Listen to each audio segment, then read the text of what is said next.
Good afternoon, YouTube. Just back with another video. I don't know if I was actually pointing the camera at the right thing. It's supposed to be a tractor spraying over there. I can't see the sun. The glare is just a bit hectic. But I just wanted to talk a bit about what we're doing here. I spoke a little bit about this in the previous video, but I'm just out here in one of our fields, or one of our cow pastures, and you can see that the field has got a lot of ryegrass in it, which is this over here, but it's got a lot of this type of grass, which we call it kikuyu. It's not something that we plant. We do plant the ryegrass, which is the shiny one you see here, but it has a bit of lucerne. We plant the things that we do plant in these pastures, that we have planted in these pastures, is ryegrass, lucerne, chicory, and clover. I just found you a lucerne, but it's quite difficult to find it. There's not a whole lot of it here. Here's a chicory. You can see a chicory plant over here, but that's very far and few between. And the problem with this field is this kikuyu grass, which we don't plant. The guys in this district used to plant it probably about 20 years ago, and it now just grows naturally. But it is, I mean, you can use it for feeding cattle, but its nutrient value isn't nearly as good as say ryegrass and your chicories and stuff, for instance. If you manage it correctly, you can get decent feed on here. But when you're trying to do an intense sort of dairy operation, you're going to struggle to get enough protein and energy out of this alone to sustain good milk production. And that is basically why we're spraying this field. We're using a product that's going to kill all the grasses. Unfortunately, it's going to kill our ryegrass too, but we have to do that to allow ourselves to establish more chicory and clover and lucerne in this pasture. Because if we're going to just no-till into this without even spraying it, or just plant straight into the kikuyu, it grows so vigorously and outcompetes everything that is growing with it. So you actually have to remove it from the system and start fresh, which you can use Roundup to do that, but Roundup is going to kill your chicories and stuff that you do have. And there probably is, if I dig down deep, there are clovers down there. There you can see them down there. And when you actually remove all of this horrible kikuyu grass, you'll be surprised at how much clovers and stuff is down there, but they are just completely outcompeted by this kikuyu grass. This field was probably grazed, I don't have that information on hand, but if I look at the field, I'd say probably 12 days ago, somewhere around there.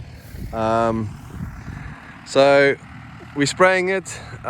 This will kill the grass, but leave the broadleaf plants that we have already got established here. And then what we'll do is we'll no-till some chicory, clover, and lucerne and ryegrass into that. And we've done a couple of fields already, which I will show you. I showed one in the previous video, and they're starting to look real good now. Actually, that one just on the other side of that little wet that little stream there that's running through there with all those reeds and stuff in. That was that field in the previous video where I went to go check out that pivot that had a leak. I'll take a drive there actually and show you guys. Okay, so looking at this pasture, which basically we followed the exact same procedure I just spoke of in the previous one I was just showing you, where we sprayed it out and then basically no-tilled the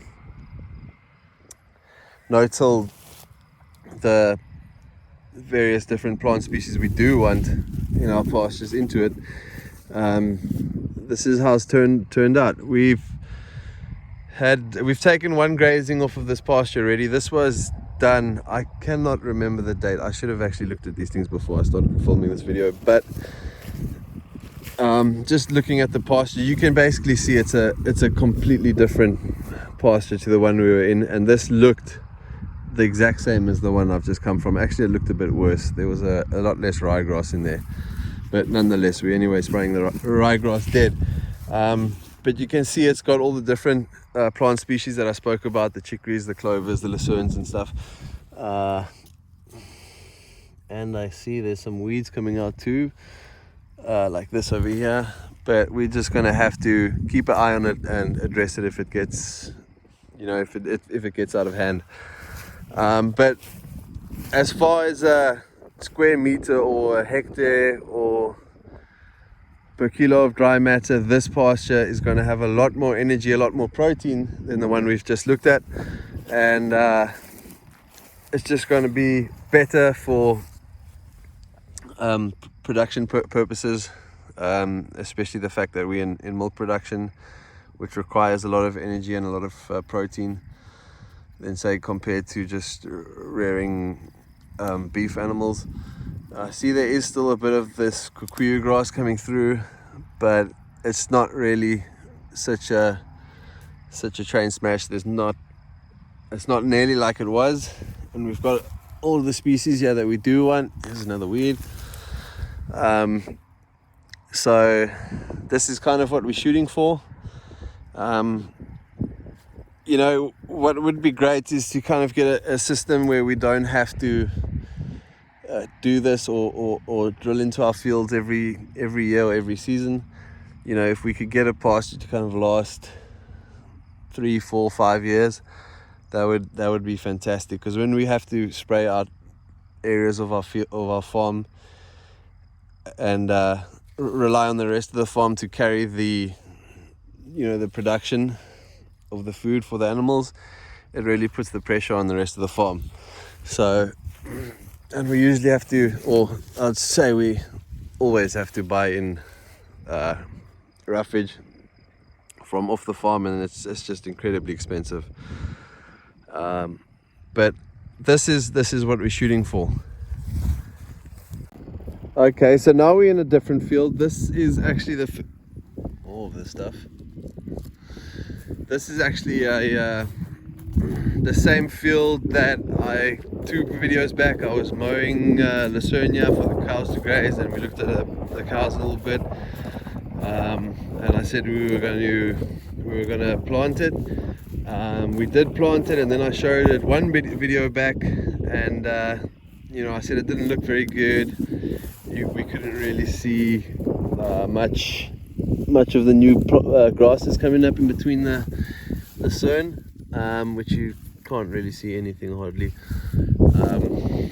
and I was quite concerned about it. So what we've done now is I've broadcast some seed. I have a nice spreader that goes on the back of the four-wheeler. Actually, yeah, you can see the four-wheeler stripes, and we broadcast a nice mixture of seed, and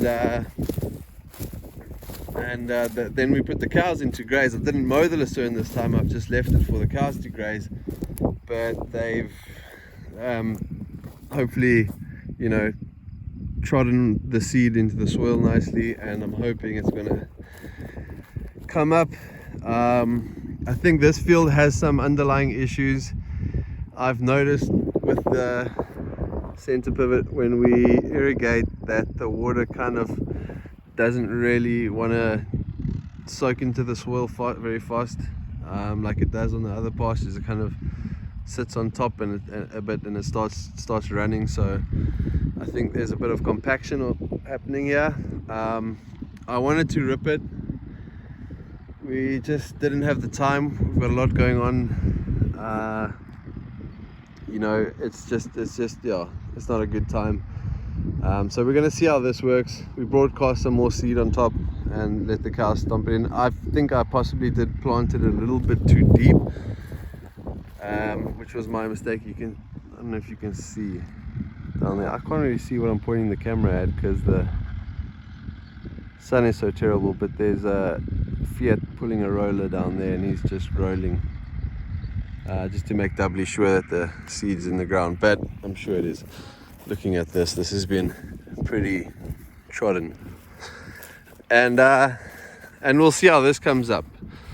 But I'm going to quickly shoot to a field that we've sprayed with this product that takes out the grasses and leaves the broadleaf stuff, and you can see how the grass is dying and it's leaving all the other plant species or herbage that we want there. But yeah, just looking at this field, you can have a look. You can see the grasses are all starting to turn brown. They're starting to die, and the other stuff is not. So that's basically what we're doing here. We're targeting the grasses, taking them out the system, and then we're just no-tilling more grass and more chicory and clover and stuff. The good stuff that we do want here into the pasture. So this field, I'm gonna graze it tonight. The cows are actually busy getting milk, but they're busy eating in that feed pad. So I'll be putting them in here tonight. This was sprayed about 8-9 days ago. I have been waiting.